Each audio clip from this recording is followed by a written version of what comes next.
Regarde autour de toi. Une bouteille, plastique. Ton stylo, plastique. Ta brosse à dents, ton téléphone, peut-être même ton pantalon, encore du plastique. On vit littéralement entouré de ce truc. Mais sais-tu comment il est fabriqué? Spoiler, c'est pas avec de la magie, ni avec des moules en forme de canard. Aujourd'hui, dans J'ai une question, on remonte le fil du plastique, du pétrole brut aux Lego moléculaires, pour découvrir les coulisses d'un des matériaux les plus présents de notre époque.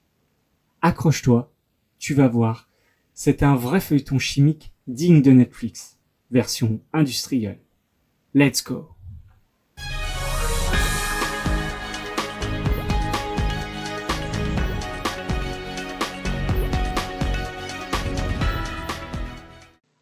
Pour créer du plastique, il faut une base.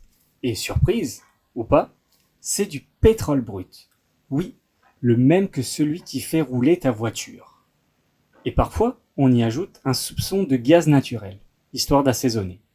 Mais le pétrole brut, comme ça, c'est un peu comme un plat non cuisiné, pas très utile. On l'envoie donc dans une raffinerie, où il est chauffé à des températures de malade, pour le craquer. En gros, on le décompose en plusieurs parties, comme si on découpait un gros gâteau d'anniversaire. Et parmi ces parts, il y en a une qui nous intéresse tout particulièrement, c'est le naphta. C'est notre ingrédient principal pour fabriquer du plastique. Le naphta est un sac de nœuds chimique. Et pour le transformer en plastique, on va commencer par tout casser, littéralement. On décompose ces longues chaînes de molécules pour obtenir des petites briques, toutes simples, les monomères. Imagine que tu as une caisse pleine de Lego en vrac. Chaque brique représente un monomère. Il y en a de toutes sortes. L'éthylène, qui sert pour les sacs plastiques, le propylène, idéal pour les pare-chocs de voiture, ou encore le chlorure de vinyle, pour le célèbre PVC. Bref, on a nos briques. Maintenant, on passe à la construction.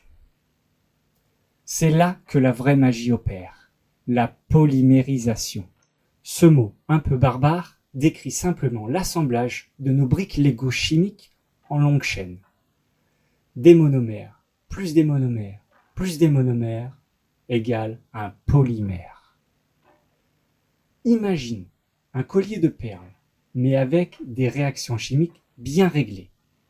De la chaleur, de la pression et un zeste de catalyseur. Et voilà, tu obtiens des polymères. Ce sont eux qui vont devenir du plastique solide. Selon la recette et le type de brique, tu obtiens des plastiques différents. Du plastique souple, rigide, transparent ou même super résistant. Les polymères sont prêts, mais pas encore utilisables. Avant d'être ta brosse à dents ou ta chaise de jardin, ils ressemblent à de petits granulés, comme des mini Smarties. Ne les mangez pas, ceux-là.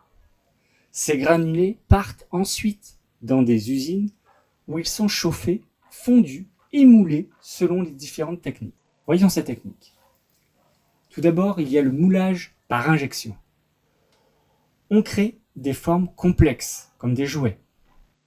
Ensuite, on a l'extrusion, pour faire des objets longs comme des tuyaux ou des films plastiques. Et enfin, il existe la technique du soufflage, pour gonfler des bouteilles comme des ballons. Une fois refroidis, ces objets sont prêts à envahir, à intégrer notre quotidien. Tu vois maintenant que le plastique, ce n'est pas juste un matériau banal. Il a une vraie histoire complexe, chimique, industrielle.